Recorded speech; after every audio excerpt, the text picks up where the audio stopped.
See, the problem with you is you rarely exercise your self-discipline muscle. You just go with the flow. No backbone whatsoever. And that's perfectly fine until you start whining and complaining about your lack of success. That at some point along the way, we get confused and we misunderstand who we are. We start building this false sense of self around all the stories and all the labels and all the things. And we start living our life that way.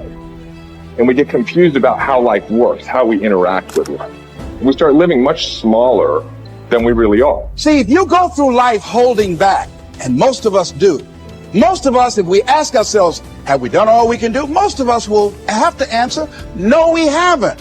We've been holding back. We have ideas that we don't act on, things we want to do. We're afraid to take chances. You refuse to raise your standards.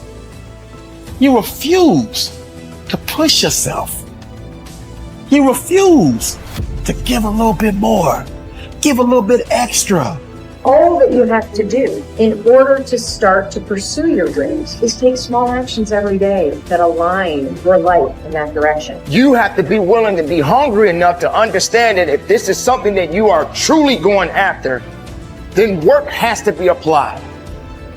You can't make excuses. You can't ask for a pass. And you got to understand that you got to pay a toll to cross the bridge.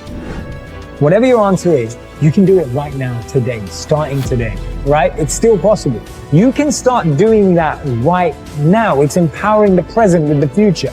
There is nothing stopping you from making it happen right now. You never, ever have to feel that way if you start doing it right now. And you can do it right now. The thing about self-discipline is that it is necessary for everything you do in your life. You have to be self-disciplined. And once you understand that you can always make a different choice and get a different reaction, and that's the power in your life. That's the power that you have, is no matter what's going on, you can choose to think differently, believe differently, see differently.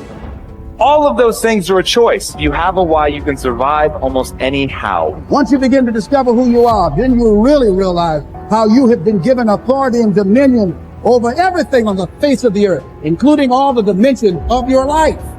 But you can only do that through the struggle of life. Get better, grow and learn and develop and live. Live in defiance of the weakness and in rebellion against the decay. Fight them as they creep in with their offers of instant gratification and immediate rewards. Fight them for every inch they try to take. Do not surrender any ground ever. When you commit to something, you require yourself to bring all of your disparate components moving in a single direction, united in a single direction. So it's a unifying act. And then once having been unified, well, then you can bring that unity to bear on a variety of different tasks. But you have to bring it together first. So, and that makes sense developmentally. You see children start out as a disparate bundle of motivations and emotions sort of warring with one another. And then they can integrate that into single games that they can play with themselves. And then they integrate that with games they start to play with other people. And all of that is integration. It's not subjugation, it's not repression. Not if it's a good game, it's integration. You want to get integrated because then you have all the horses that are pulling your chariot pulling in the same direction. And you're much more likely to get to where you want to go then, and also much more likely to specify a good place to go. So that's that's something else conservatives have to teach young people, which is, well, get yourself disciplined. Well, why? Well, not so you're a slave, but so that you could be a master. To use a terminology that you're not supposed to use anymore. But, this is in relationship to yourself, not to others. Yeah, and to begin with, you have to accept an external master because you just don't have the wisdom to do that for yourself, or the ability or the opportunity often. Everybody knows this. They feel bad when they decide they're going to get themselves in good shape and go to the gym, and lasts like 3 days. Attempts, yeah. And then no one's happy about the fact that they quit, and they berate themselves for it. And We know that we need to go through a disciplinary process, and we need to subjugate ourselves to a disciplinary process. That's part of the problem with the constant harping about the, oppressive patriarchy. But you need a disciplinary process. So, well, that's just oppression and slavery. It's like, no, it's not. No more than a game is. Not a good game. A good game isn't oppression and slavery. A lot of people, like I was talking about, taking the path of least resistance. I believe in life, you must earn the right to be called a man. And a lot of people do not think the way I do, and that's fine. I'm not asking to be David Goggins. Trust me, it's a hard road to hoe. It's not fun. Like it. It's not fun all the time. But the thing about it is, you have to look, I looked at my hardships as challenges. Once I got over the pity party, because I went through that phase. Of course. I'm a normal human being. But I realized that got me exactly where I was at, even worse. As I looked at those challenges the way most people do, woe is me. Why the fuck can't I get a break? Why? I wished I was better. I wish my parents were better. I wish I had a better education. I wish this, I wish that. They have all these wish sandwiches. I started realizing, how can I figure out how it can work for me? So the one thing we don't do is when we're in that dark place is a great learning environment. If you can sit back in a dark place and find quiet to just think, there's so much power in your failures, in your suffering. Because why? You're still alive.